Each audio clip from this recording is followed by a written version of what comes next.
Babe, it's 4 p.m., time for another Hearts of Iron 4 mod lore video. Yeah, what if the Soviets won the Cold War, as covered by Red World? Again. So, it is 1935, and Stalin has kicked the bucket. Chaos occurs.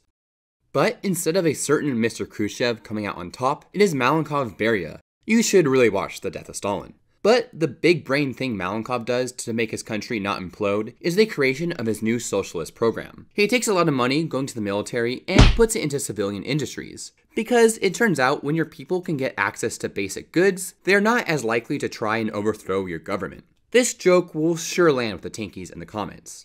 Part of this too is not getting in a space dick-waving contest with the Americans, which helps to save the economy.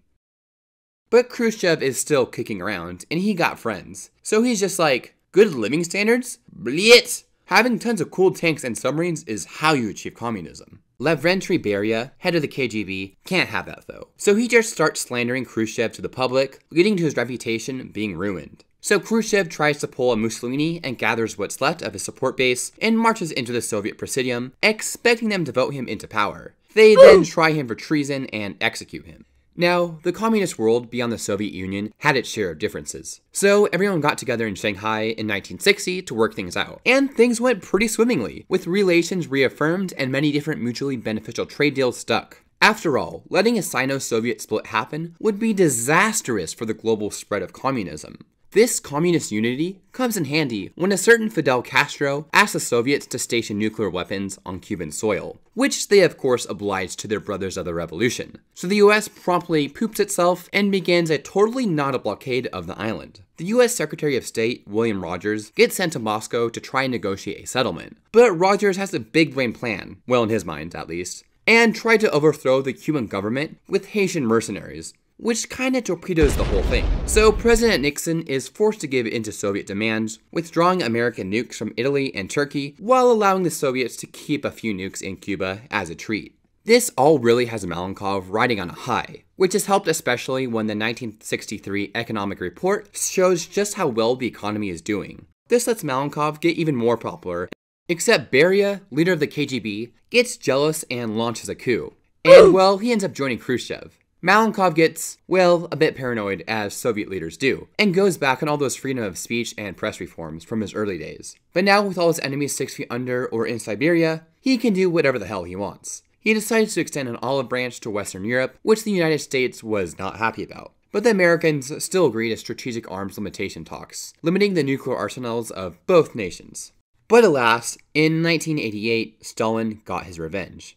Malenkov dies and is succeeded by a dude named Grigory Romanov of the young Stalinist faction. In true Stalinist fashion, he does a little trolling, aka ethnic reshuffling, sending minorities to Siberia and Russians to their former territory. He gets what tankies only wish they could do and declares victory over capitalism as the United States and Western Europe collapse. More on that later. He also changes the Soviet flag, which is cool I guess, but he gets assassinated after only 5 years of rule.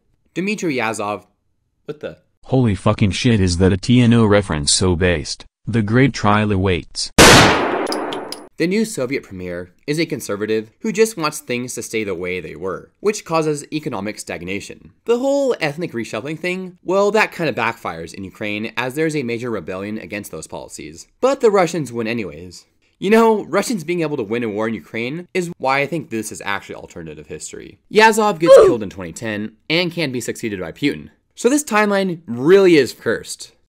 America, fuck yeah! JFK gets assassinated just a little earlier when he was still a senator. So Nixon wins in 1960, but somehow his career is even more pathetic than in our timeline. Because A, the Cuban Missile Crisis mentioned earlier, and on the day of his re-election, even before he can praise the great taste of Charleston Chew, he gets assassinated. In fact, November 3rd, 1964 is pretty sucky, since it was a three-way race and nobody outright got the 269 votes needed for victory, so the race goes to the House, who elected Nixon's former vice president, Jim Rode, as president, following the Compromise of 1965. on the condition that Rhodes support a more interventionalist foreign policy. The 1968 election is just as chaotic with 4 candidates running, and once again, nobody getting an outright majority. So the House chooses Lyndon Baines Johnson. LBJ decides to continue the Vietnam War and passes a bunch of populist anti-poverty measures, which just kind of balloons the deficit. Yeah, he's not very popular, so he just drops out of the race in 1972. So then this guy named John M. Ashbrook wins and actually manages to fix the economy a bit. So he's really popular.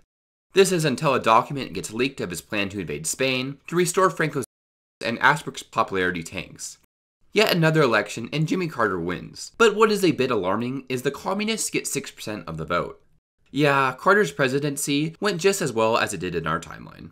Reagan won in a landslide in 1980, but libertarians have won Georgia, Mississippi, Louisiana, and Maine. Not to mention, many governors just say they outright won't cooperate with the federal government anymore. Reagan is not helped by an economic crisis, which he does the only thing Reagan knows how to do, which is massive tax cuts, to stimulate the economy, you know. So in the 1982 midterms, communists and socialists win big time. There's also this guy who shoots Reagan, but fails to kill him to impress actor Jodie Foster, which is just kind of wacky. Oh wait, that actually happened in real life too. But the guy who shoots the Communist Party leader Gus Hall in 1985 actually succeeds. Gus Hall was winning in some polls for the 1988 election, so it makes the Reagan administration look truly more sus than a character from Among Us. 1986 is the last election the United States will ever have. Reagan's Republicans are utterly curb-stomped by fringe parties, ranging from libertarian to full-on Stalinists. As 1987 arrived, it was looking like the Union was heading into civil war. So Reagan, not wanting that to happen, declares the Union dissolved and every governor leader of their state. Because that is the type of calm and collected thing I'm totally sure Ronald Reagan would do. But most states say screw that and join up to create regional powers. So, speed round covering those.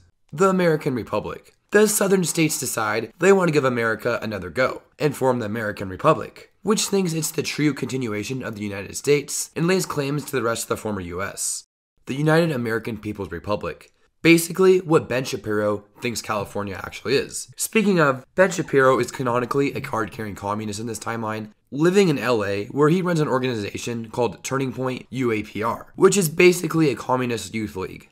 Montana. Following the American collapse, much of the inland Northwest coalesced into the state of Montana. It is a fascist state ruled by Harold Covington, yet his power is being challenged by a failed artist, Ben Garrison. Unfortunately for them, Idaho and the eastern portions of Washington and Oregon, which joined them, seceded in 2001 to form their own state of Lincoln due to ideological disputes. So this Montanan offshoot is called Lincoln, which is made ironic by its leader being tiki torch lover Richard Spencer, and following an ideology of National Bolshevism. What is National Bolshevism, you may ask? Well, you know those edgy centrists online who espouse horseshoe theory? Which basically says that the far left and the far right are the same. Well, in this case, they are actually right. I fight for the class rights of those that are white. Its capital is also my home city of Spokane, Washington, so God help me. I'm not really going to talk about the other ex-American states. So, Canada, yeah, they also exist and are still capitalist. In fact, they are pretty rich since all the wealthy Americans fled there with their industry and money. Canada is now the de facto head of the new NATO called the Democratic League, though it's kind of pathetic just being them, Australia, Hawaii, and Alaska. IRL streamers Destiny and Vosh are Nosbols who try and fail to pull a Guy Fawkes attack on the Canadian Parliament. So like for the rest of Europe, there is still the UK, who is the only democratic power on the continent. Though don't tell the Brits I said they are part of the continent. As for Germany, well, it's a Soviet victory scenario, so you already probably know what happens here, plus Anschluss for some reason. Everyone else is basically communist, with Switzerland still being Switzerland.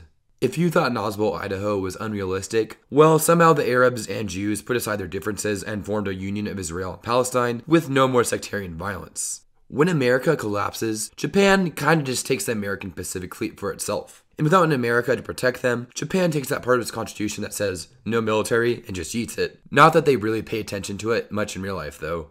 I mean, come on, this is a maritime patrol boat to them. But still, with a fully Maoist China that never ended the Cultural Revolution and a united Communist Korea, they basically have turned themselves into a democratic North Korea.